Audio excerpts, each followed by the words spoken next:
Willkommen bei Lipokati, schön, dass du da bist. Heute in diesem Video habe ich was ganz Tolles für euch mitgebracht, und zwar meine 7 liebsten Übungen bei Lipödem und Lymphödem-Problemen, und zwar im Sitzen. Ist eine ganz, ganz tolle Routine, die man super einbauen kann im Alltag, im Büro, am Schreibtisch oder eben auf Reisen im Hotel, wie ich jetzt zum Beispiel hier auf meinem Hotelbett. Und man braucht keine Hilfsmittel, du brauchst einfach nur eine Möglichkeit, aufrecht zu sitzen, einen schönen Sitz zu haben, ja, entweder die Bettkante, wie gesagt, oder der Bürostuhl. Und dann würde ich sagen, legen wir gleich los mit der ersten Übung. Such dir einfach eine passende Position, so dass du das Gefühl hast, auch hinten den Hintern ein bisschen hochziehen, dass du schön stabilisiert aufrecht sitzen kannst. Und ich fange mal ganz gerne für mich mit einer kurzen Atemübung an. Das ist ganz wichtig. Wir haben im Bauchraum nämlich ganz viele Lymphstationen, die wir auch anregen möchten, wenn wir eben starten mit den Übungen, um eben den Lymphfluss anzuregen. Deshalb such dir eine aufrechte Position, leg bitte gerne deine Hände auf den Bauchraum und dann atmen wir gemeinsam 3-mal ein und aus. Und es ist mir wichtig, dass du darauf bitte achtest, so mache ich das bei mir, in die Hände atmen und somit mehr Bewusstsein auf den Atem in den Bauchraum legen. Ja? Und dann atmen wir gemeinsam einmal tief ein durch die Nase und aus durch den Mund.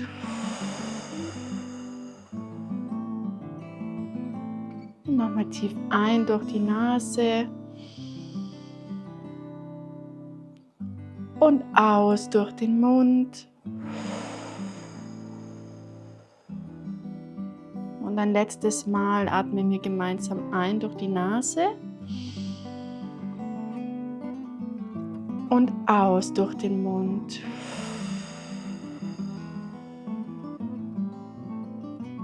So, dann lass uns gerne ein bisschen aktiver werden. Hände auf die Oberschenkel, die Beine, die Knie ein bisschen zusammenbringen. Und wir wechseln uns jetzt ab mit der jeweiligen Seite und machen einen Step nach außen und wieder zur Mitte und fangen jetzt mal mit der linken Seite an.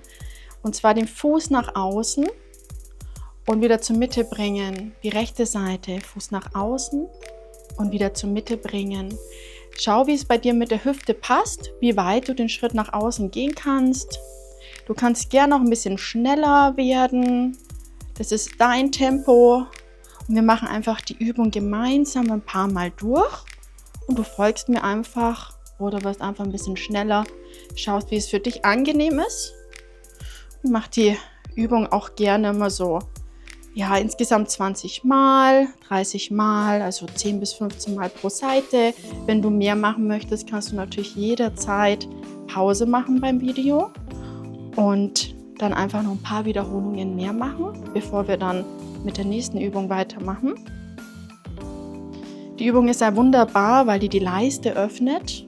Und in der Leiste haben wir auch unsere Lymphknoten und unterstützen somit eben auch den Lymphfluss anzuregen.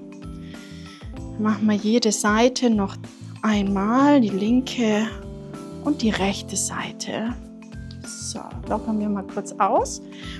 Dann mal kurz einen Fokus auf die Füße und dafür tippen wir abwechselnd die Ferse nach vorne. Wichtig, die Zehen zu uns herzeigen. Also nicht pointen den Fuß, sondern die Zehen dürfen ein bisschen herzeigen. Ja? Und wechseln uns ab und bringen jedes Mal einfach die Ferse des jeweiligen Fußes nach vorne. Hände gerne auch auf die Oberschenkel. Und dann bringen wir da ein bisschen Dynamik rein. Und wechseln die Seiten auch ab. Das kannst du auch auf mehrere Wiederholungen machen, also mit kurzen Pausen dazwischen. Ich ziehe es aber jetzt gerne einfach einmal durch. Gerade weil ich eben dieses Video auch aufgenommen habe, weil es eine kurze, knackige Routine ist, die man eben, wie gesagt, gut im Alltag einbauen kann. Und wenn du natürlich mehr Zeit mitbringst, kannst du das Ganze natürlich auch ein bisschen länger machen oder immer wieder wiederholen.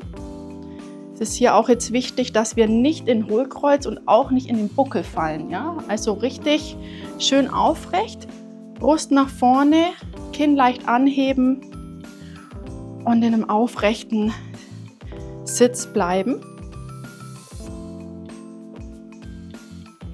Die Oberschenkel werden dann auch ein bisschen warm, natürlich durch die Bewegung. Und jetzt machen wir noch jede Seite, machen wir noch zweimal. Links, rechts, nochmal links und rechts. So, dass die Oberschenkel noch ein bisschen wärmer werden, habe ich jetzt noch eine Übung von mir dabei, wo wir quasi das Knie zu uns ranziehen, abwechselnd. Dafür schau nochmal, dass du aufrecht sitzt. Hände können gerne auf die Oberschenkel bleiben oder zur Stabilität an deinen Sitz, Bürostuhl, Bettkante, je nachdem, wo du dich gerade befindest. Und dann heben wir abwechselnd die Knie zu uns. Wichtig ist, eben nicht nach vorne oder nach hinten kippen mit dem Oberkörper, sondern wir suchen aufrecht und statisch zu bleiben. Ja, und dann fangen wir mit dem linken Fuß wieder an oder Bein und bringen das Knie zu uns, ja, zur Brust. Und links, rechts. Du darfst gerne die Zehen da ein bisschen pointen, wenn du da den Fokus mal kurz auf meine Zehen legst. Und du bringst das Knie so weit nach oben, wie es für dich angenehm ist. Ja, wir müssen da jetzt keine perfekte Form einnehmen. Es darf ein bisschen wackeln. Alles gar kein Problem und alles erlaubt. Hauptsache, es fühlt sich für dich gut an. Und hier auch wieder so viel machen, wie es gut ist. Wenn es zu schwer wird mit den Beinen, gerne Pause einlegen oder auch öfters wiederholen, wenn deine Oberschenkelmuskulatur das dann zulässt, weil die Oberschenkel werden dann mit der Zeit schon richtig warm. Machen wir jede Seite noch einmal, die linke Seite und die rechte Seite. So, lockern wir noch mal ein bisschen aus. Schauen wir noch mal, dass unser Sitz korrekt ist. Auch gerne mal den Oberkörper ein bisschen bewegen, ein bisschen auslockern.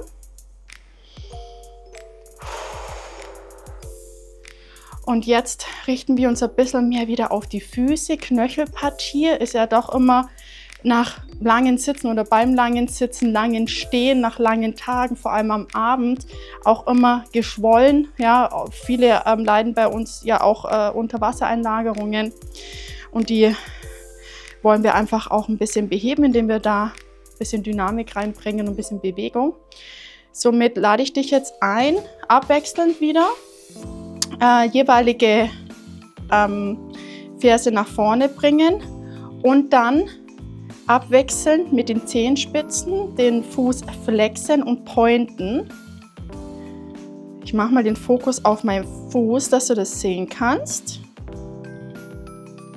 Und diese Übung, die kann man mal wunderbar im Alltag einbauen. Ja, egal wo man ist, ob man in der Straßenbahn sitzt, im Zug, im Flugzeug. Das sieht eigentlich keiner, wenn man da unterm Tisch oder ja, sage ich ja mal, in der Sitzreihe dann diese Bewegung macht, die ist Gold wert. Ist ein bisschen anstrengend, man merkt es am Schienbein dann auch. Und dann gehen wir mal zur linken. So. Du kannst, wie gesagt, das öfters machen mit Pausen, dass es halt einfach auch nicht zu anstrengend wird, ja. Wenn du da ein bisschen ungeübt mit dieser Übung bist, lade ich dich ein, sie langsam zu machen, ja, dass du wirklich dich konzentrierst, dass du das Abrunden gut machst. Ja, man neigt dazu, dann irgendwann so zu machen. Das ist natürlich nicht, sondern man muss wirklich in die Beugung und Streckung kommen, vom Knöchel her. Deswegen finde da gerne dein Tempo. Und dann machen wir nochmal kurz die rechte Seite.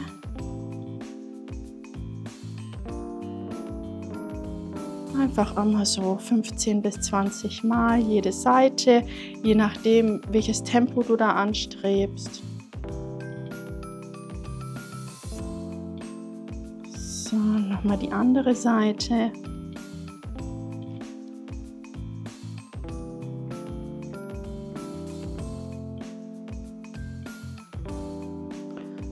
Und dann kommen wir wieder zur Mitte.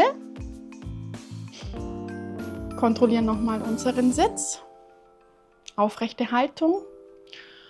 Und dann dürfen jetzt die Arme ein bisschen mit einfließen. Also diese Übungen heute richten sich auch hauptsächlich auf Körpermitte und auf die Beine. Ja, es gibt ganz tolle Übungen im Sitzen, wo wir die Lymphe auch noch durch die Arme anregen können, also Übungen mit den Armen, gerade betroffene Stellen auch an den Armen, ja.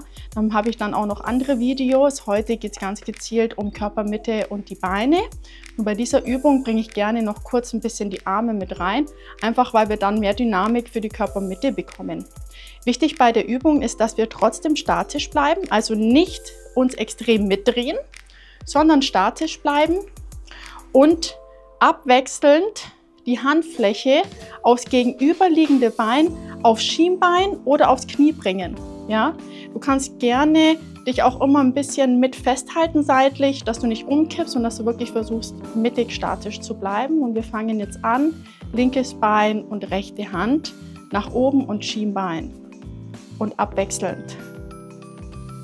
Ja? Und versuchen, so gut wie es geht, die Übung einfach mit den Händen, Schultern zu machen, aber in der Körpermitte statisch aufrecht zu bleiben und mittig gerichtet zu bleiben und nicht sich komplett mitzudrehen. Ja? Und wenn es zu viel ist mit dem Schienbein, dann gerne einfach aufs Knie wechseln. Ja? Das reicht vollkommen aus. Da ist wahrscheinlich das Festhalten gar nicht notwendig, sondern kann man einfach nur die Arme mitwippen.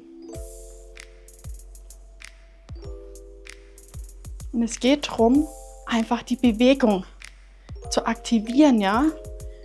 Mit der Körpermitte, die Beine. Und auch gerade, wenn wir lange sitzen, schnürt es dann von die Oberschenkel unten ab. Und dass wir da einfach ein bisschen hochkommen und da einfach ein bisschen die Durchblutung wieder anregen, ja? Und jede Seite machen wir noch zweimal. Links, rechts, links und rechts. So. Zum Abschluss habe ich dann noch eine Übung für die Zehen. Dafür gerne jetzt die Ferse mal nach vorne bringen. Wir wechseln da die Füße auch wieder ab. Fangen mit der rechten oder linken Seite an. In dem Fall jetzt hier bei mir die rechte Seite. Und dann bewegen wir die Zehen. Einmal nach vorne und dann nach hinten. Ich zeige es euch mal in groß. So wie es für dich möglich ist. Einfach die Zehen nach vorne und nach hinten bewegen. Und dann machen wir das Ganze auch noch mit der anderen Seite. Ferse nach vorne und dann die Zehen wieder wie so krampfen ein bisschen. Aber eigentlich geht es darum, die Zehen alle zusammen nach vorne zu bringen und nach hinten zu drücken. Ja? Das ist auch eine super Übung, um unten zu aktivieren in der Knöchelregion, bei den Füßen, gerade spät abends, als Abendroutine auch. So, nochmal ganz kurz die andere Seite, weil es wird dann auch mit der Zeit ein bisschen anstrengend. Also ruhig mal eine Pause einbauen und dann mit der anderen Seite weitermachen. Auch eine Übung, die man toll machen kann, heimlich, dass es keiner sieht. Unterm Schreibtisch oder in der Mittagspause. Und die andere Seite nochmal.